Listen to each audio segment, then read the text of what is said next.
In a massive battle against the interdimensional Ganesha Shadow, Naofumi Iwatani, the shield hero, takes center stage.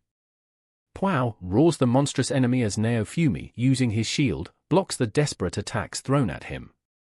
Nearby, Lark tells Naofumi he'd rather be the shield hero himself during battle, but Naofumi quickly retorts, wondering who'd defend if he couldn't. "No thanks. I'm holding the attack line," he insists, joking about the job Lark would have if Naofumi could join him in the fight.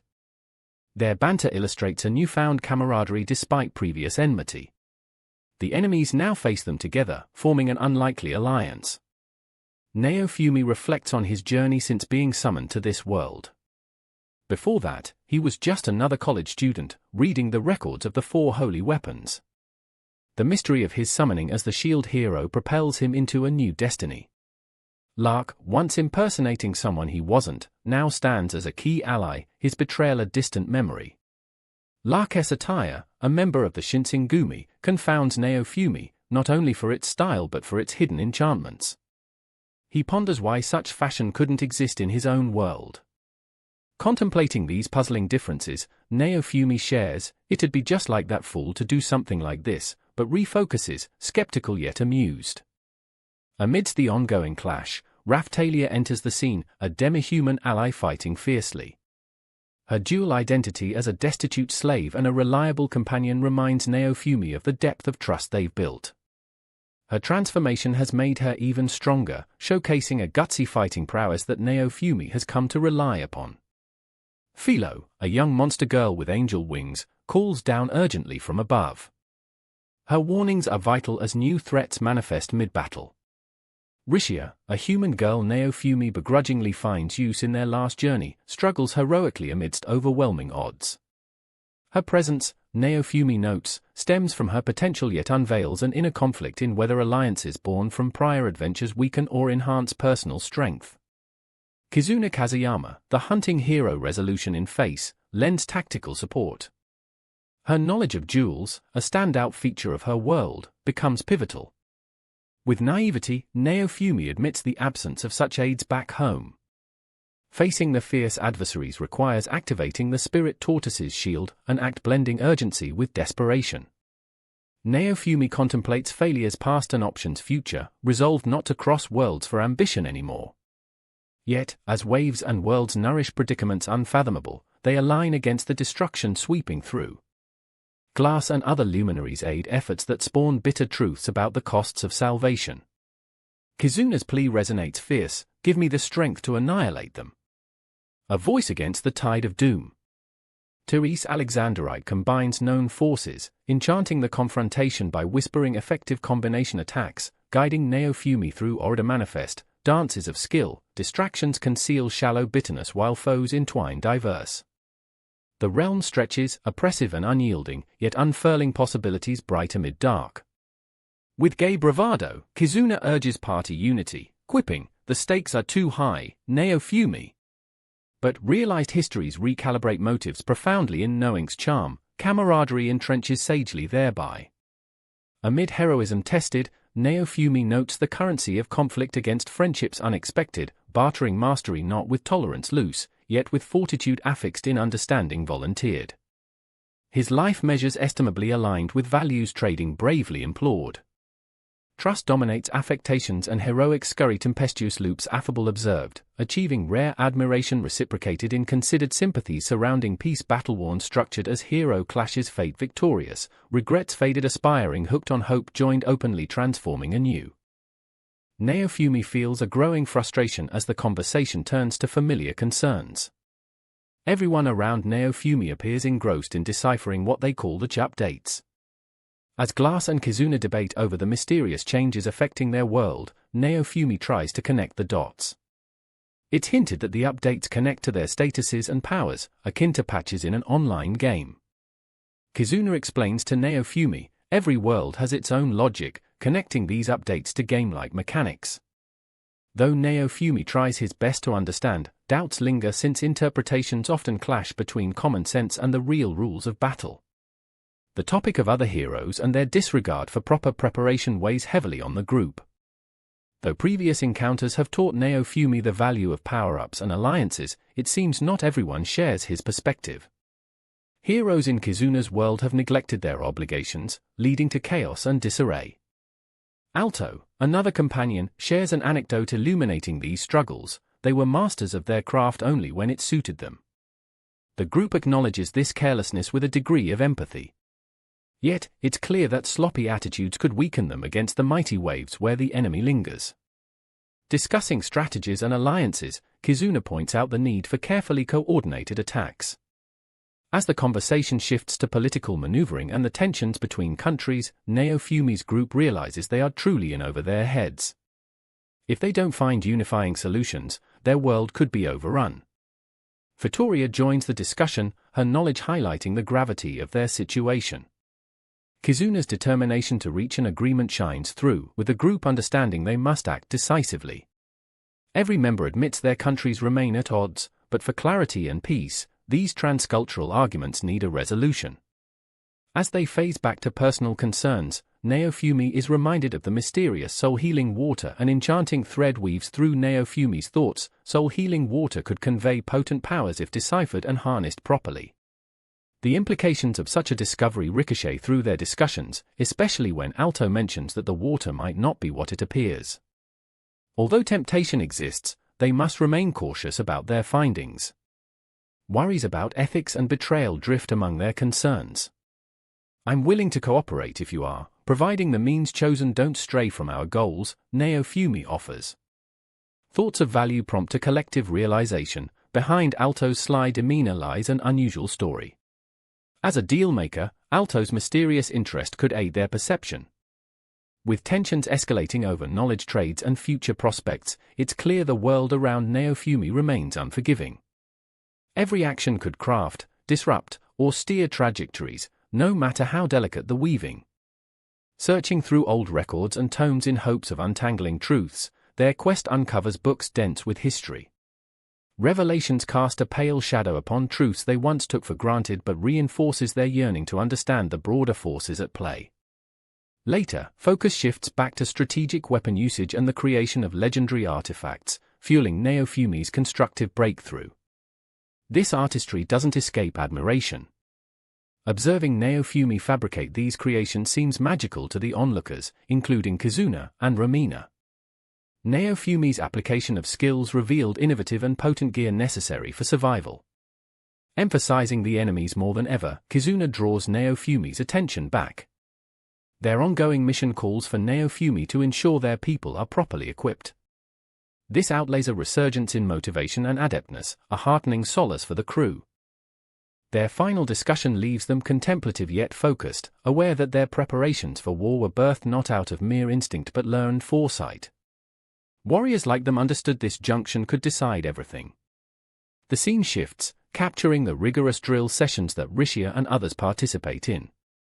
They seek to hone whatever latent power might dwell within. Naofumi retains his vigilance, encouraging progress alongside filial allies. Their uninhibited exchanges in combat training and spar sessions further level woodland settings and honing grounds to accommodate growth. Naofumi's prior insights bolster inventive approaches and greater command over powers.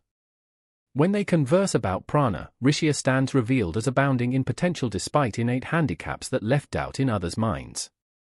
For Rishia, glimpses of strength feel fleeting, but not unnoticed. Commitment shown imbues hope, much as when the advisors reaffirm.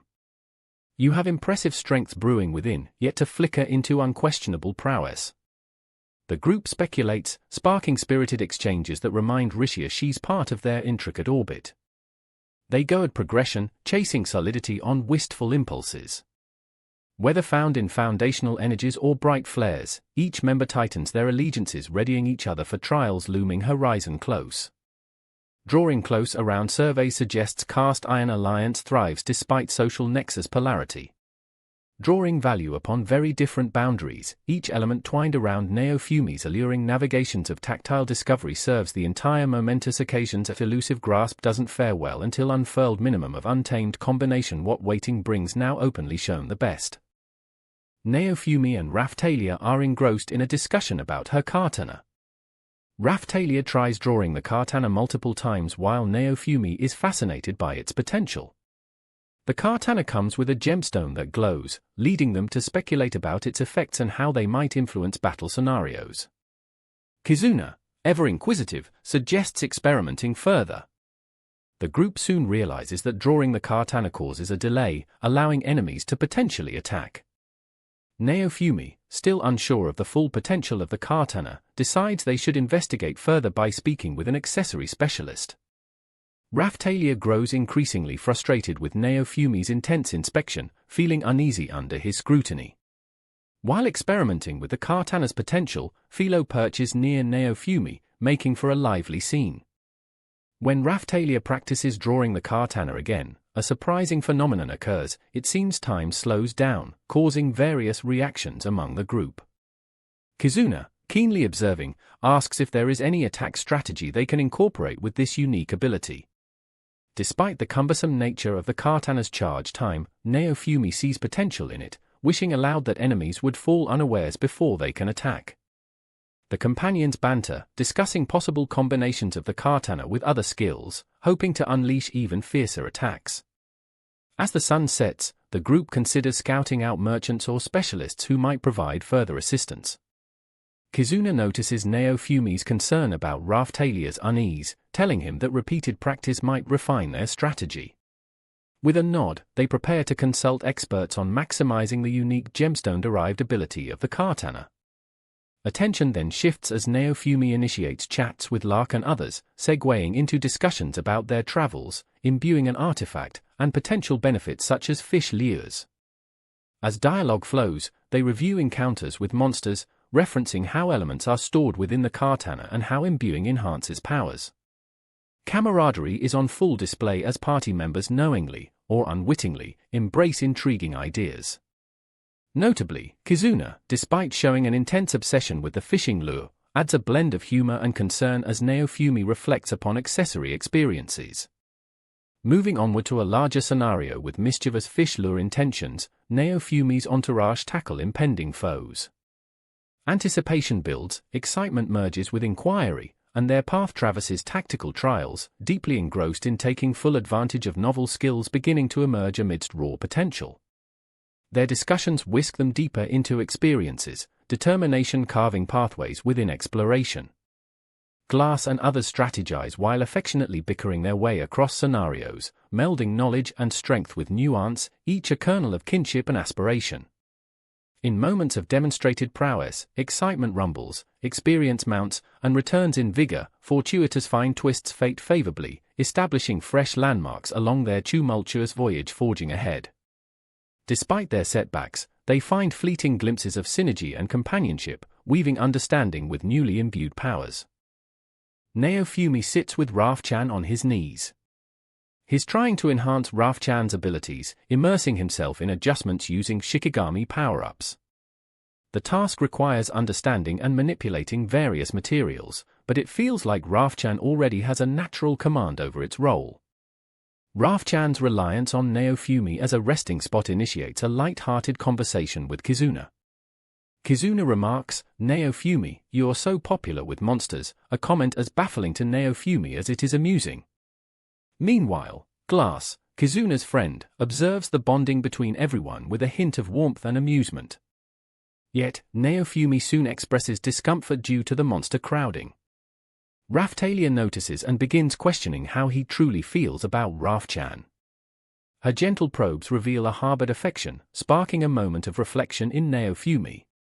As the night folds in, references to previous challenges hint at how every training period brings them closer before hostile forces erupt into their lives again. They've been preparing meticulously for an upcoming battle, signified by events heavier than day-to-day exchanges. The peaceful progress is abruptly shattered by explosions, driving Naofumi and the group into immediate action. They discover Lark and others outside, dealing with the aftermath of impact tremors from real dangers not immediately clear. Amidst the chaos, Naofumi weighs his combat gear options, selecting the White Tiger clone shield for its specific benefits, though he long considers others. Importantly, he ponders the Shield of Wrath, mistrusting its effects now as potentially catastrophic for themselves instead of protecting them. The sudden intrusion by a woman in a hakama, Yomagi, plunges everyone into defense mode. She targets Kizuna belligerently, revealing she's following orders to confront them, although certainty about where this command originates is fuzzed by fierce loyalty rather than articulate reasoning. Insults and tension escalate rapidly, showcasing Yomagi's determination against Naofumi's group. Naofumi, however, demonstrates calculated restraint and strategic shield swapping, cooling tempers temporarily.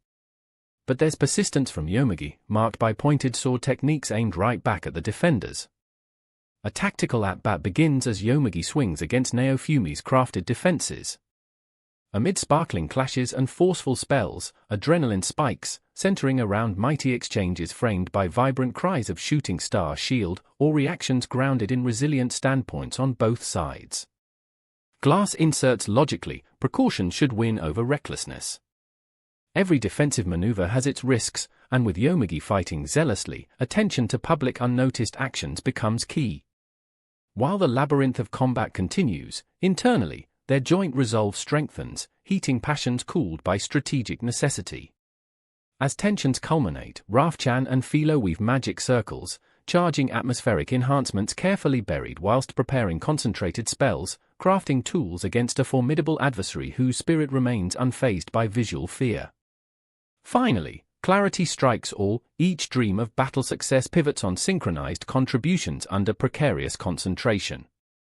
Raphtalia exercises a powerful offensive strategy named Directional Blade of Heaven, materializing and bonding solidarities even amid dark cosmic conflicts. They exemplify focus compiled thus far. Yomagi's mask verges on crumbling under their balanced advance. Her stance, robust as typically externalized, teeters. Bold provocation beckons side comments weaving through bitterly held compassions. But all no dynamic struggles like these also affirm the stakes filled with sincere acknowledgments over necessary strength to emerge alive. The rhythms stirred by these characters against not well clarified convey their adaptive resolve, walking close against perilous reality, nested remarkably together amongst risk-filled exchanges with forces calculated intentionally, aiming bridged approach to each day lived, reckoning echoes past and entertained purpose driven there. The story unfolds with a tense confrontation involving Naofumi, Kizuna, and Yomagi. Naofumi senses the throbbing pulse of a blade against his shield. The scene is filled with tension as Yomagi, determined, lunges at Raphtalia with the intent to strike a killing blow. Naofumi tries to abort her attack, prompting the sword to release bands of flames, ultimately knocking him back. In this intense moment, an ofuda, a form of magical paper, flies across the room. Its arrival leads to further chaos, with Yomagi grasping her sword over her head, unable to control its movements. As she cries out about the sword moving on its own, Naofumi manages to block another assault, sending both himself and Yomagi crashing backward. The glowing light within the sword intensifies, and Yomagi, unable to hold on, lets it slip away, but Naofumi isn't quick enough to catch it. The sword is wrapped in parasitic vines, which poses a potential threat to everyone as it could explode. Kizuna steps in with her blood flower strike, a technique she favors for these monstrous scenarios, successfully halting the sword. Naofumi praises Kizuna's effort, acknowledging they narrowly avoided a catastrophic incident. With the threat neutralized, Naofumi confronts Yomagi, who realizes she now lacks a weapon. Kizuna, quick to interrogate, demands answers about their enemy, Kyo. However, Yomagi reacts with distrust and anger, suspicious of their intentions. Was Kyo simply using her as a pawn?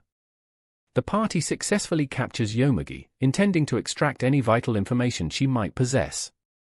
Kizuna confirms Naofumi's suspicion. Yomagi didn't plan any malfunction, it was Kyo manipulating events for his devious ends. Naofumi finds parallels between this situation and his past experiences with games, realizing the strategy behind these manipulative moves. He and his party decide Yomagi must be bound, especially given that Kyo's true intentions remain a mystery. They contemplate using the slave spell to ensure her obedience, drawing on cautious precedent in this perilous world. Tensions relax a bit as they manage to establish some control over the situation. Kizuna, using a familiar ofuda, binds Yomagi further. Even amid the serious circumstances, there's an air of strategy overlaid with the discreet worry of Yomagi's potential betrayal. However, there's also the knowledge that any lead might be crucial to overcoming their adversaries. Soon, information about Kyo's plans trickles in. His soldiers attack with bizarre new beasts, part human and part creature. Naofumi and his group must scramble. They decide to leave Yomagi secured and venture towards the confrontation with the enemy, hoping to disrupt Kyo's orchestration. Within the ensuing battle, the party faces humanoid enemies who look grotesquely altered. They attack with what seem to be human weapons, but with feral savagery. The fight is intense as Naofumi's group pushes back, combining skills and talents to effectively repel the enemy's bizarre tactics. Caught in the melee, there's a sense of urgency underlined by Naofumi's thoughts. Every move feels precarious, with Raphtalia and Philo contributing strategically. Naofumi's leadership sways through the barrage, turning each member's strength to their advantage. Philo's eagerness to join the fray provides comic relief amid the dire struggle. An unexpected revelation stuns the group when one of these new foes declares they were empowered by Kyo. He gifted them monster attributes, claiming it was to grant them dominance. It was a reward for their allegiance, yet also a method to manipulate them under his control.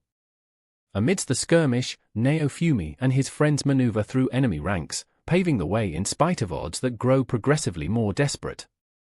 With each enemy they vanquish, they edge closer to strategizing against Kyo, their most cunning adversary who seems to always stand just a step ahead.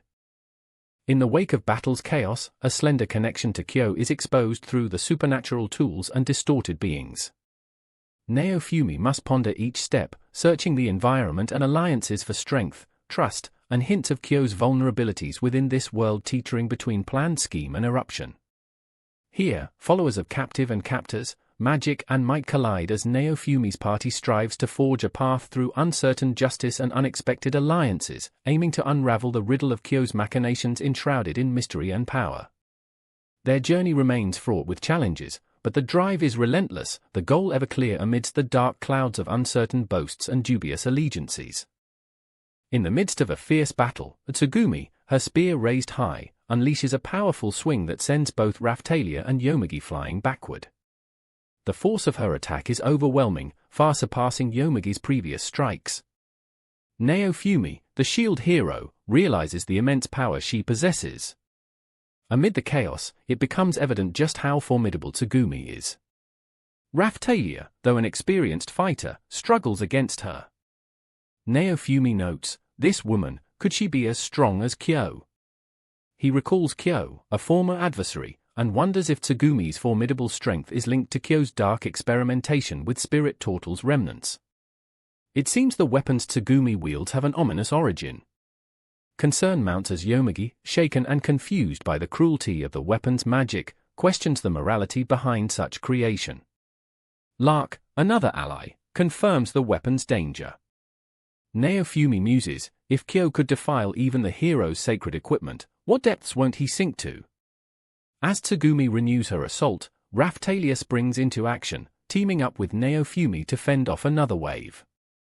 The duo's synchronized efforts manage to stave her off temporarily, but Naofumi knows he must use a strategic defense. He deploys a familiar maneuver, Shooting Star Shield, to abate Tsugumi's savage enmity. Suddenly, there's a surge in the battle's intensity. Naofumi reflects, a bridge too far, perhaps. Yet, we've no choice. Despite its risks, Naofumi knows he needs to defend the team. Fueled by a desperate sense of duty, he resolves to protect everyone, even invoking the immense and dangerous power of the Shield of Wrath. With this dreaded shield, anger and resentment emanate, channeling a fiery defense. I'm forced to turn to it, even though it's the last thing I'd ever want to do. But it's necessary to withstand the unrelenting attacks. The ferocity is palpable, yet it's the only choice on a battlefield where every ally is precious. Tsugumi, undeterred, displays relentless determination. With each swing of her enchanted spear, which now takes on a life of its own, cracks surface in Naofumi's sturdy defenses, highlighting the relentless threat they face. Despite holding on, Naofumi ponders, would I survive her assault or fall to her wrath? Amidst this, a chance for a respite blossoms. Philo and Rafchan employ magical prowess to whisk Raphtalia to safety. Naofumi, perceiving this opportunity, commands Teis to erect an arcane barrier with rapid chance, and as her gaze sharpens with resolve, the defensive spell materializes just in time. There's a whirlwind of chaos and coordination as strategies are quickly crafted. Naofumi continues to prepare himself, the adrenaline heightening his senses. He knows the slightest miscalculation could result in tragedy. Waves of adversaries swell once again, resurrected under Tsugumi's malevolent influence. As fire engulfs the shield, cementing Naofumi's unyielding position, the potent darkness there, spurred by sacrificial vigor, acts as dam, blocking the flood of Tsugumi's aggression. The effect is not entirely welcome, however, and Naofumi's observation echoes, it isn't trickery, but truth laid bare. Power has always come at an awful cost. Amidst using the defensive maneuvers, Naofumi struggles internally, reconciling with the burgeoning rage entwined within the shield of wrath. These frustrations, detonated like distant thunder, force Naofumi to focus intensely on on-the-ground warfare, both mental and physical. He narrates, "To shield my allies, I must temper my reaction, bridle the shield's malevolent spirit." Time seems to stretch endlessly as Naofumi fights through dread, protecting the battlements around. He could sense both peril and opportunity converging swiftly. At the skirmish zenith, the opportunity finally arrives, pivoting on valor and cross-strength. The merit of trust reunites his companions, together they stand stronger against Tsugumi's raging scorn. There's a delicate balance of cooperation that powers their resistant resolution. This accord sends ripples through the battlefield. In a moment of support, Kizuna steps forward, realizing there's more to it than battling. She leans towards dialogue, showcasing how deeply unity fosters strength. In reinforcing these friended bonds, the group reaches a vital pivot point, finally staving off the advancing danger. As the clash draws breath in temporary cessation, strategically suspended, there lingers an understanding, the hardline victories won that day reflect the trials shared and overcome by binded resolve. With mounting nurture, the team's strategic discipline chalks veritable victories held in defiance of fate's ploys. Ultimately, the mantra echoes pertinently, given, not won. These are hard days storied rise. The battle ends with receding animosity and pervades ever so fleeting peace. As tensions cool, Naofumi's contemplation turns grateful. Witnessing allies awakened as brighter spheres upon weary terraces instills hope, a storied defender warned anew by friends' faint shadows, gleaned as ephemera of safety after the storm passes. In the midst of a confrontational standoff, Naofumi and his allies are surrounded by soldiers, yet the situation is tense, not volatile. One woman challenges Naofumi, questioning his motives for gathering a powerful force. His direct reply, "It's just like you said, Naofumi," confirms Kizuna's suspicions about strategic manipulation. The tension escalates as Lark yells, urging the troops to prioritize attending the injured and managing the aftermath over further combat. Raphtalia asserts they should clarify the truth to the deceived, underscoring the importance of clear communication and reconciliation. As the scene shifts to an intense skirmish, Kizuna activates her skill to teleport back to the Dragon Hourglass, just in time to stave off an attack. The castle finds itself under an aggressive siege as trashed forces press in. Naofumi rallies the group, knowing well the stakes they face. He is acutely aware of Kyo, the puppet master behind the attacks, manipulating even trashed strategies to gain the upper hand. Chaos erupts, but amidst the clamor emerges clarity. Naofumi and his friends are resolute. They will not allow Kyo's underhanded plans to unfold unchecked. With gritty determination, they fend off waves of attackers, driven by the need to safeguard their ground and nullify any further misdeeds Kyo might attempt.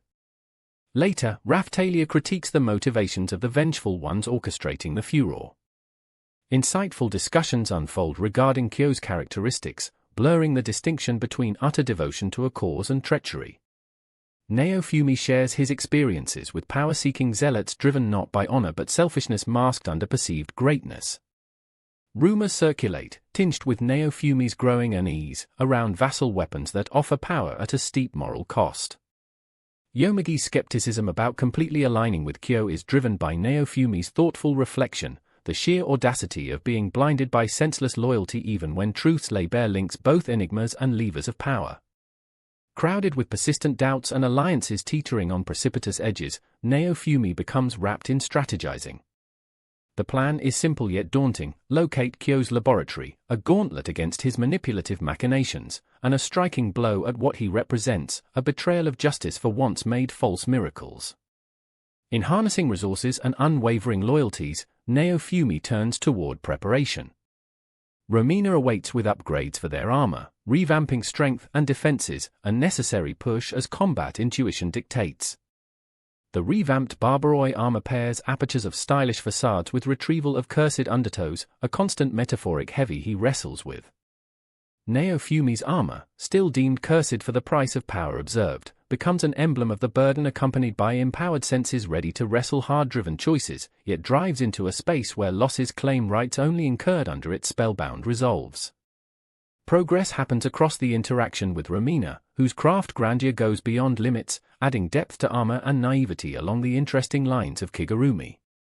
Naofumi embraces the unforeseen richness layered in craftspersonship where even personal biases dissolve, yielding armor's splendor in its evocative arms thrust towards defending lives, old burdens renewing shields wielded deftly. As Naofumi gears up for face-to-face chances against Kyo, he's surrounded by a camaraderie of friends whose determined courage crystallizes silence with buoyancy. Everything he holds dear lies on the balance which wades through Rubicon's sizzling particular conflates punctuated by renewed battle harshness ahead. In the bustling forge of Romina's shop, Raphtalia carefully inspects her new White Tiger Miko outfit. It fits perfectly, designed with skill by Lark, who confidently claims, "Can't you make clothes like this for Raphtalia with all these same effects?" Excited, Raphtalia responds, "I didn't know why you think these clothes are so important, but fine." Nearby, Rafchan adorably explores her new outfit, and Naofumi pats her head, noting, she should have really stuck with the Miko outfit. As Naofumi and Raphtalia banter, attention shifts to Philo and Rishia.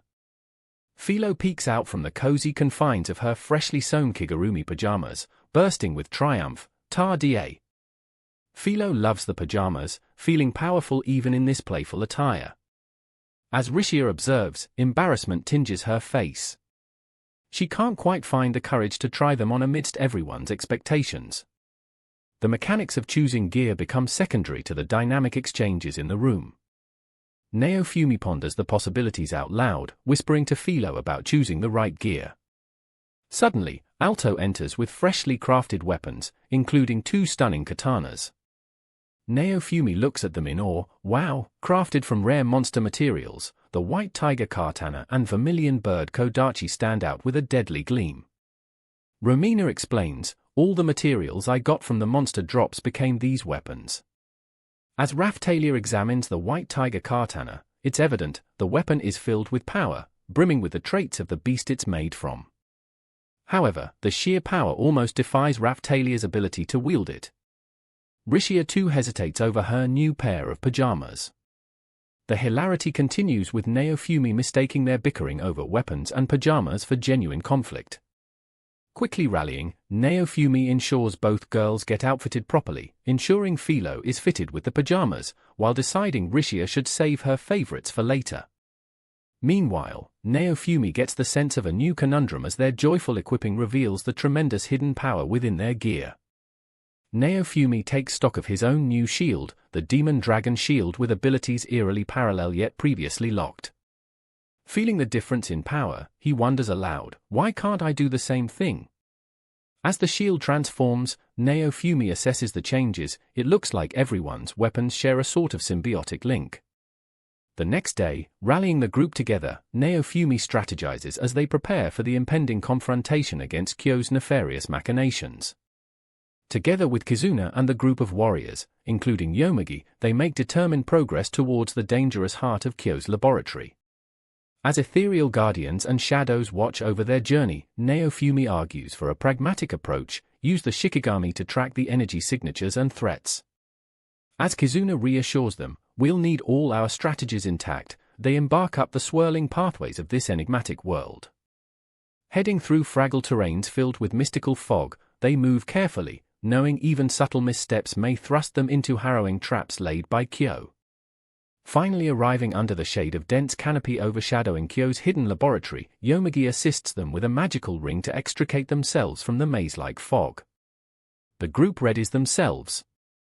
As they emerge, Naofumi feels a palpable connection. Their past encounters coalesce into understanding. Unflinchingly, their journey across this intertwining maze has shown them how their powers, forged in camaraderie, adapt to face every formidable foe. The momentum brings them closer, not only to their goal but in understanding what they each bring to this unprecedented alliance. Thus, under Kyo's treacherous shadow, they steel themselves, ready to face whatever awaits within. As we continue the journey, Kizuna and the group find themselves in an unchanging forest maze. Ethnobolt guides their flying ship back to the fog-covered area, hoping to find a way to escape the repeating cycle. They surmise that Kyo must have used some sort of powerful illusion magic to hide his location.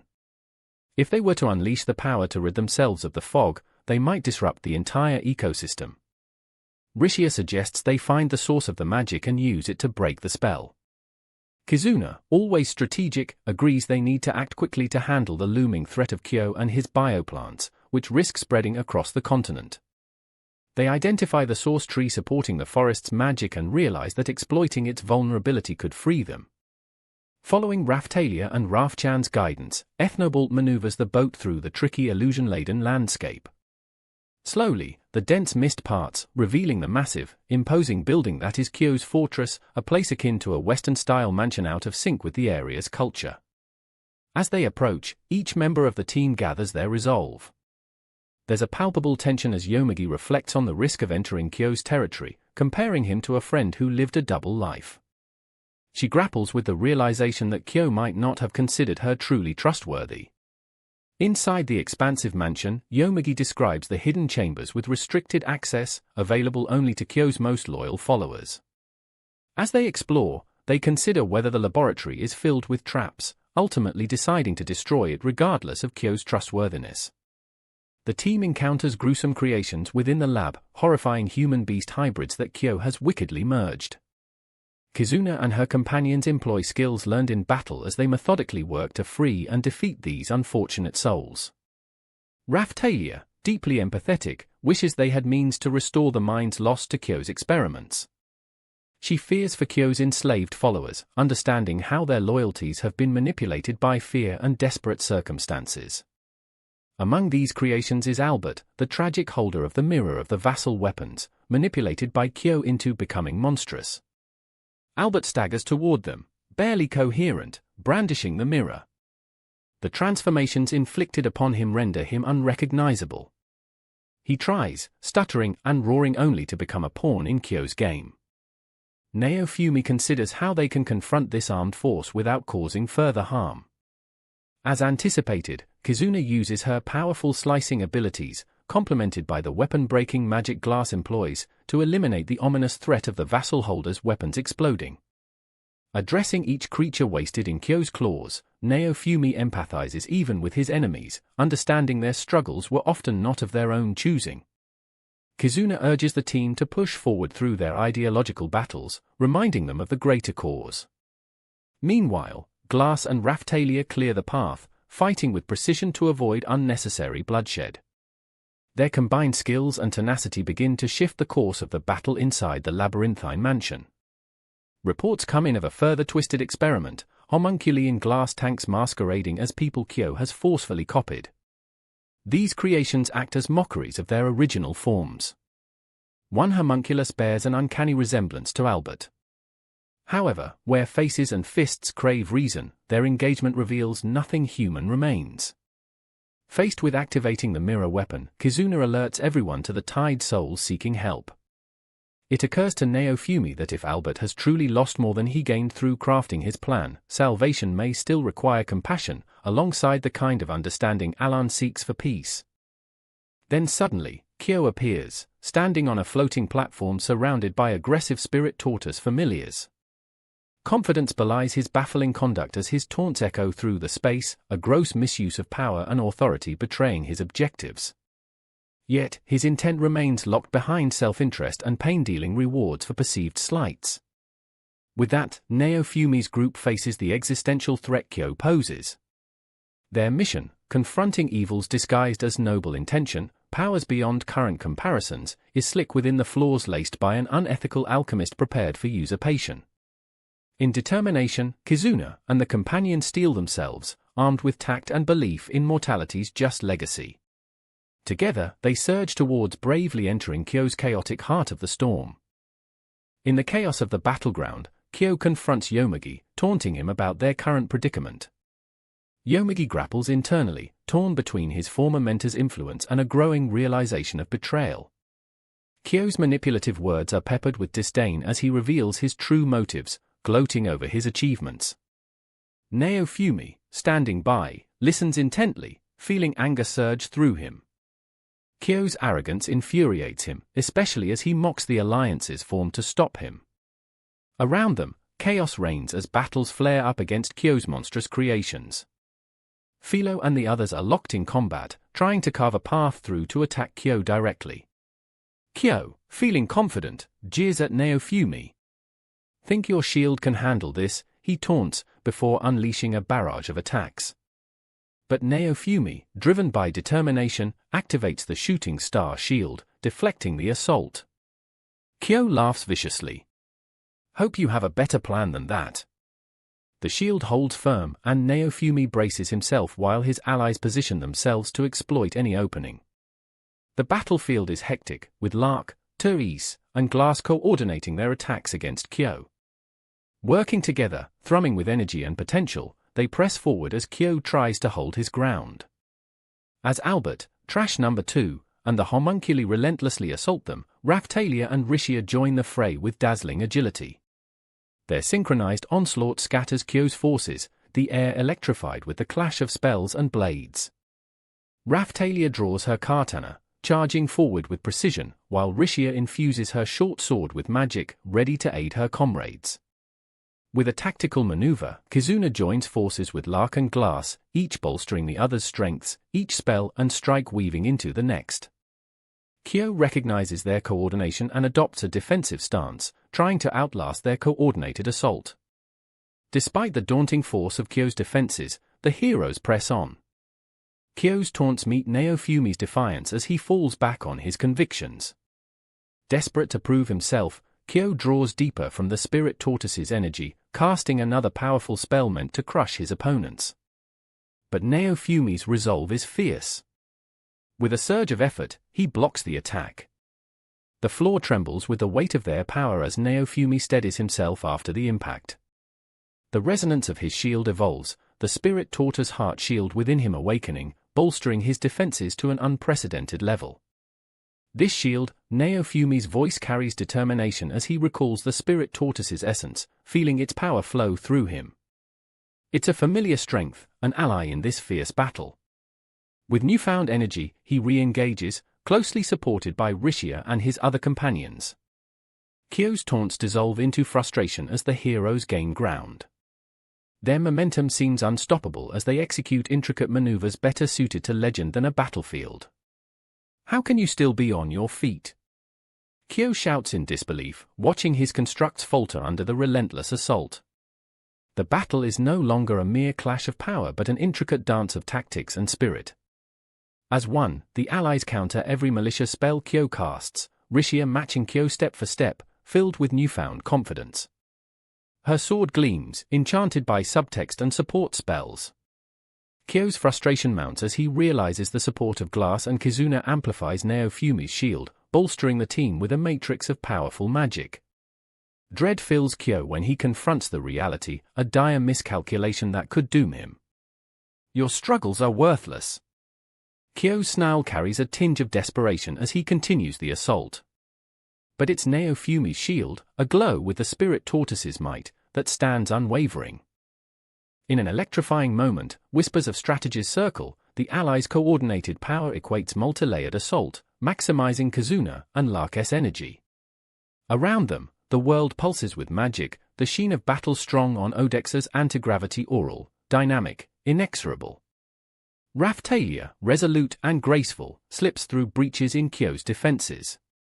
Her shoulders set, each incisor honed on taking Kyo down from within, an epitaph of discerning vision and feigned skill. She stands shoulder to shoulder with Ripcorkia. She visibly emanates an enthusiasm silently compelling of stark engagement, strength multiplied by unity controls practically unreal. When the dust settles, it sets a palpable expectation of victory, the haunting resonance of defeat seeping from Kyo. His figure, resistant and morose, embodies recalcitration and regret, yoked to deviation and reputation, the ends failing their meanings.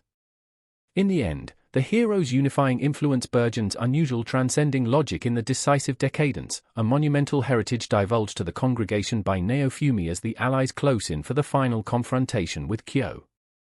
In the midst of their tense showdown, Kizuna nods at Naofumi with approval, recognizing his strategic shift to gravity manipulation to counter Kyo's relentless attacks. She encourages him, impressed by the tactical advantage this provides. As Naofumi continues, Kyo erupts with rage, accusing him of arrogance. Naofumi maintains his composure, treating Kyo with disdain.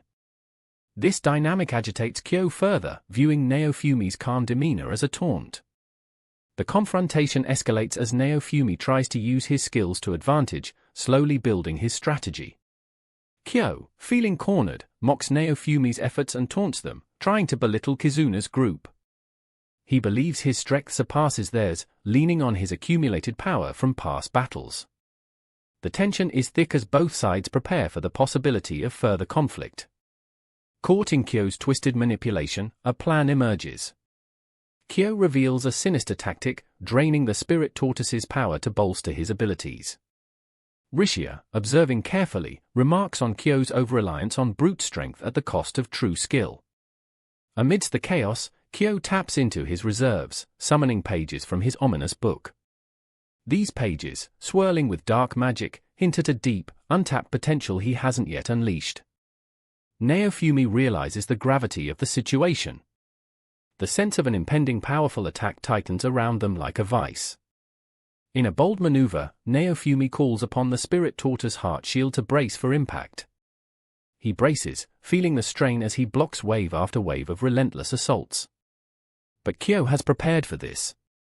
He unleashes a skill, a previously unknown ability, something similar to a dragon hourglass, spreading layers of enchantment that further traps Naofumi's group. As the battle rages, Kyo performs a mystic incantation. He taps into a mysterious liquid, potentially soul-healing water, amplifying the spell's potency. The fallout has instant repercussions. The companions brace themselves, confused but resolute. Suddenly, Kyo's power shatters barriers, using what could only be a dimension wave spell. With a grin, he exudes a malicious satisfaction, intent on showcasing his dominion. The ground trembles, testimony to the raging power being wielded against them. Separated from Kizuna and the others, Naofumi, Raphtalia, Philo, and Rishia confront the storm that Kyo has stirred. Raphtalia stands firm, prepared to wield her katana, ready for anything that comes their way. Kyo proceeds to let loose with his wicked plan. Amidst rampant spirit tortoise energy, he laughs at the turmoil, eager to see Naofumi struggle. His attacks now hold the terror of both worlds. Keenly counting on Naofumi's defenses to wane, Kyo prepares himself for a decisive strike. Despite the circumstances, Raphtalia draws strength from their unity. They assess their position, considering all available strategies. What initially felt like a dire scenario now holds a sliver of hope thanks to their collective effort. Kyo's irritability becomes acute as Rishia, unexpectedly powerful, steps forward. Her recent growth surprises Kyo, who hasn't accounted for the potential surge in her abilities. She could, perhaps, fight an enemy of far greater strength than earlier imagined. The narrative twists as the veil lifts on Kyo's secrets, revealing his potential but also highlighting the innate fury inside of Naofumi's group. Rapid assaults wrap around them, Kyo eager to exert dominance yet vexed by their stubborn resilience. Kyo's mockery and smugness stand untethered, but Raphtalia urges him to take responsibility for his own preparation missteps. Fueled by unspent energy, the critical clash between their beliefs sharpens further. Naofumi outlines a complex strategy, exercising the spirit tortoise heart shield and Rafchan's tactics to sustain the escalating battle. Each party member contributes, veering the conflict toward a spark of resolve among unsuspected camaraderie.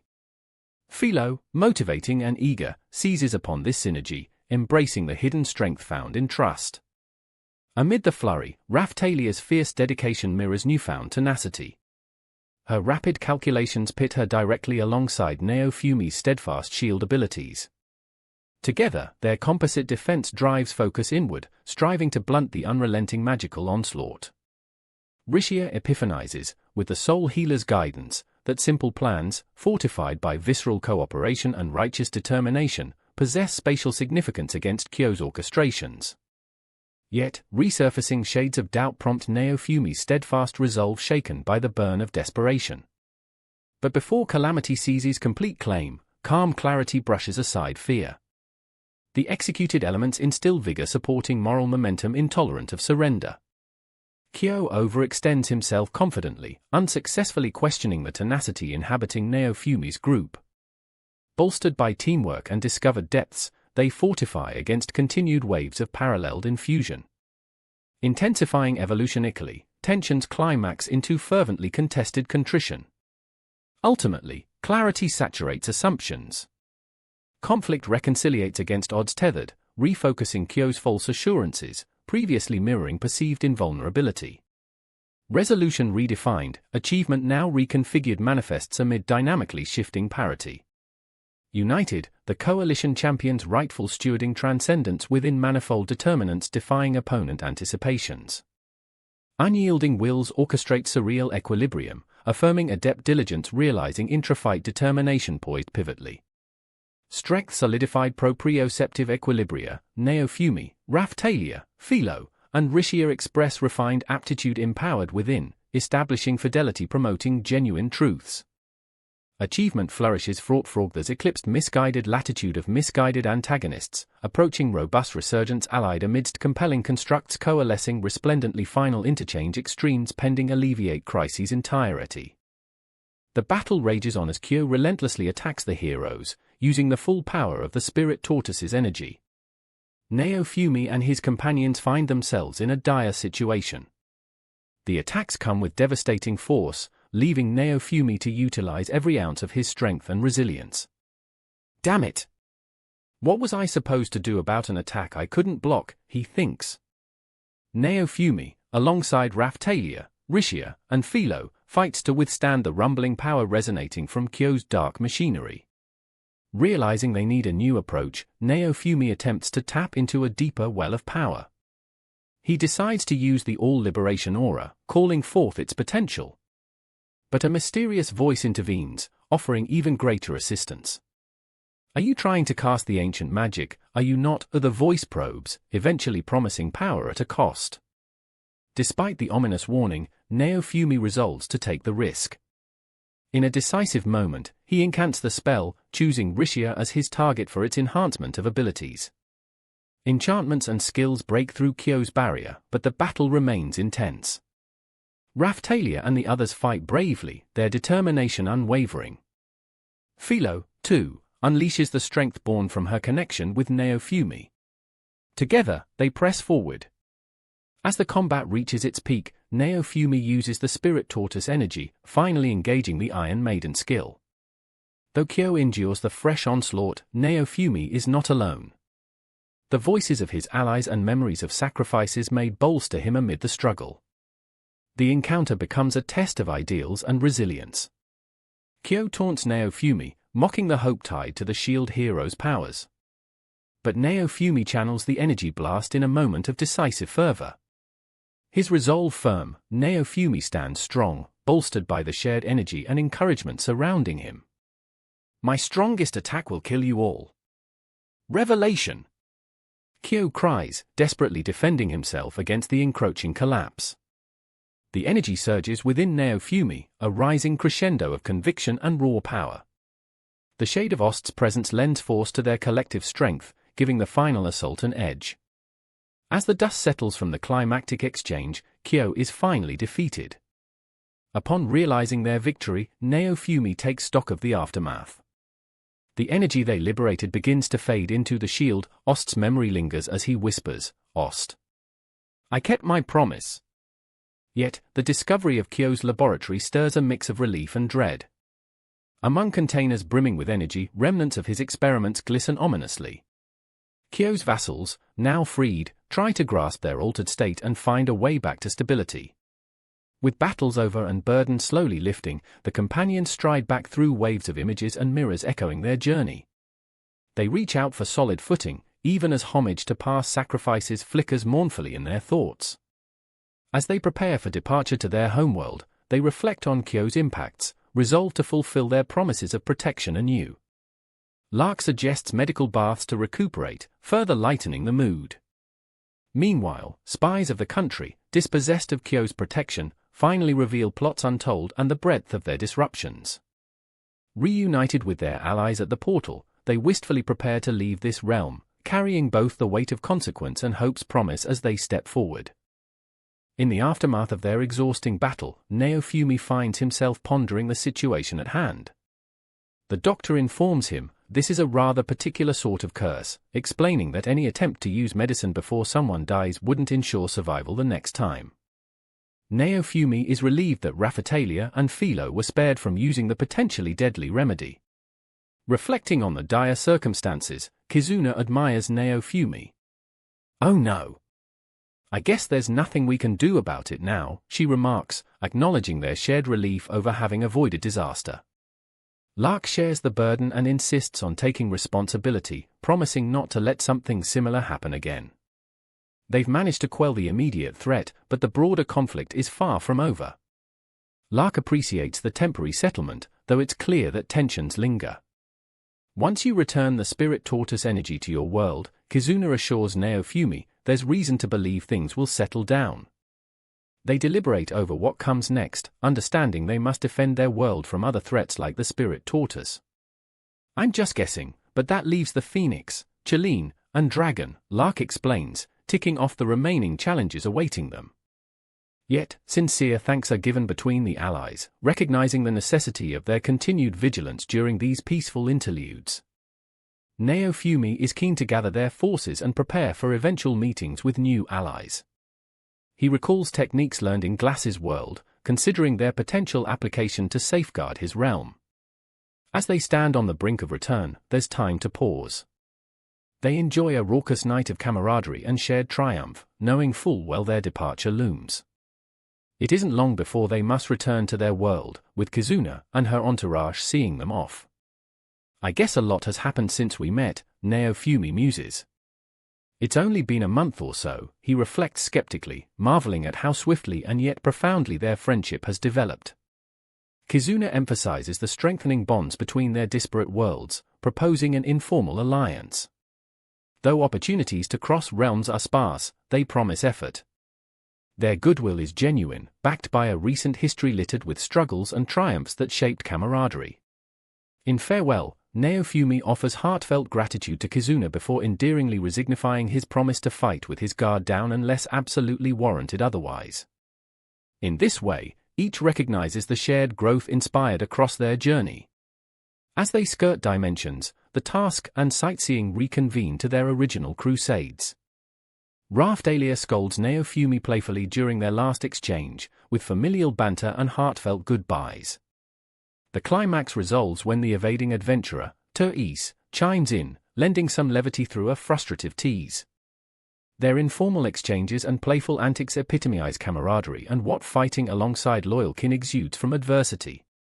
Amidst the hovering trepidation of coming veiled complexities, they dedicate themselves to this new alliance's incipient promise, aiming to absorb moments of peace in personal life renderals. Their voyage home along the ephemeral corridor is snug with awareness blossoming from tips shared to gifting tools hardened by shared experience and learning. Encircled by Wu thereby, Kizuna and friends peer doyen and thoughtful. Their eventual passage home imbues this spark of triumph and this palpable weight of worldly trials, ruminating Vela mustered against such alterity that time brews through neighboring fates cascading amidst advisements to youth aspiring with zeal.